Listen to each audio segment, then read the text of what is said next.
My Little Girl, written by Cracked Inkwell. Chapter 14, and the Magic of Friendship.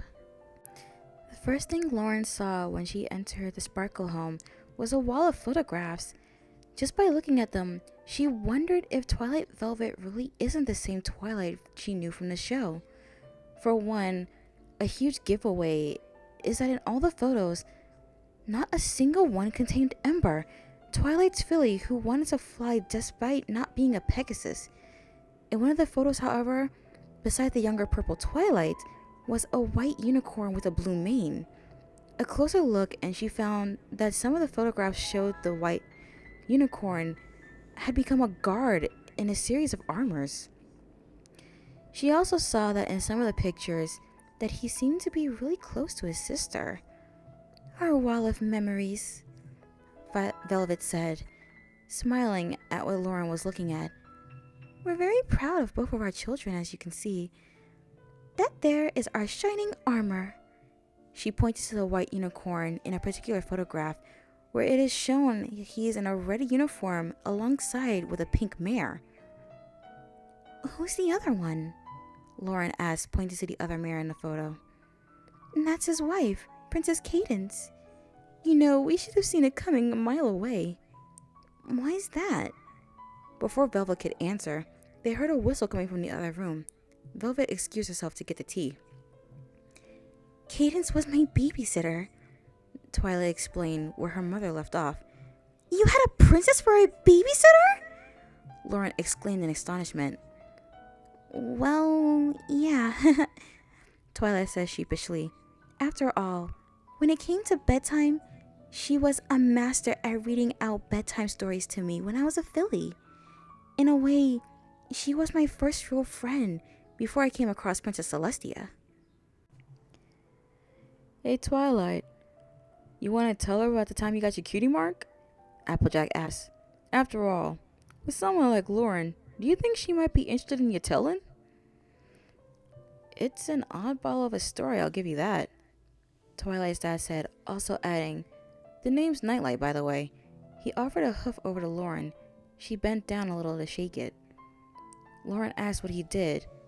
I'm an astronomer by profession, and my wife, as you might have guessed by some of these awards, is an author. And you might say I'm their editor, Twilight chimed in. I guess I owe it to her for my love of books. Are you sure you're not confusing that love with obsession? Applejack teased. Twilight gave her friend a glare while her father couldn't help but let out a chuckle. Velvet came in with a tray of tea with a tray that held a teapot and a few cups. Do you drink tea? She asked Lauren as she put the tray down on the table. Well, not really. I prefer hot chocolate though. Sorry, I don't think we have any, do we? The question was towards her husband. I don't think so. Lauren told them that it was fine, that they don't have to get her anything.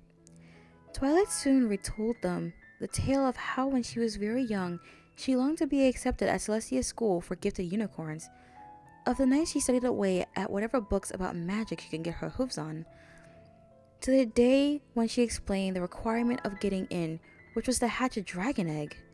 For a while, no matter what she tried, nothing happened to make it hatch. Twilight then told him that she was very near giving up until a miracle happened. She remembered that there was an explosion outside that suddenly had her magic come to life.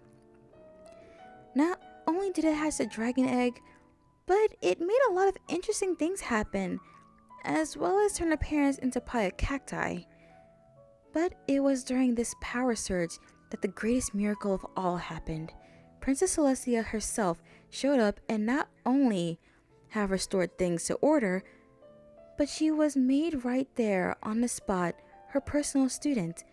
Not only that, but it was in that moment that she noticed her cutie mark for the first time. Twilight was apparently caught up in a moment of remembering that joyous moment that she began hopping around the room chanting the word yes over and over. Twilight? Velvet said, but her daughter was still hopping around. Twilight, Night said, trying to miserably get her attention. Twilight! They both shouted at once. This snapped their daughter back into reality. Oh. Sorry.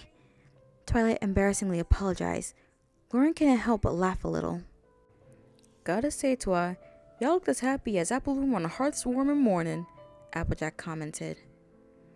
Well, it was one of the happiest days of my life, Applejack. It was when I started lessons with Celestia. You know, Twilight, Knight said after taking a sip from his cup, we were actually glad that you made some real friends for once. We were starting to get worried about you. Velvet nodded. You moving to Ponyville was, and still is, a mixed blessing. On one hoof, you were away in a different town on your own. But on the other, as far as your letters went, you seem really happy there. I am, Mom. Actually, I'm glad I stayed, being around my friends. My wonderful friends. And I'm glad to have friends like you, Lauren added. You guys may be weird in your own way, but you're fun to be around. I'm rather glad I came here. Twilight smiled. Velvet spoke up. That's very nice of you to say, dear. But just out of curiosity, do you have a family where you come from? Yeah, Lauren stopped with a realization. How long has she been away for right now? Uh-oh. Twilight, Applejack, I really have to go home. Why? What's wrong? Knight asked. How long have I been here again? Lauren asked. Twilight thought for a moment and guessed she'd probably been here for a whole day. A whole day? My parents are gonna kill me. I have to get home now. Alright then, just calm down, Applejack reassured her. If it's home you all want, then we'll do it. Twilight bid her parents farewell, but before they left, her mother said, Come back anytime, Lauren.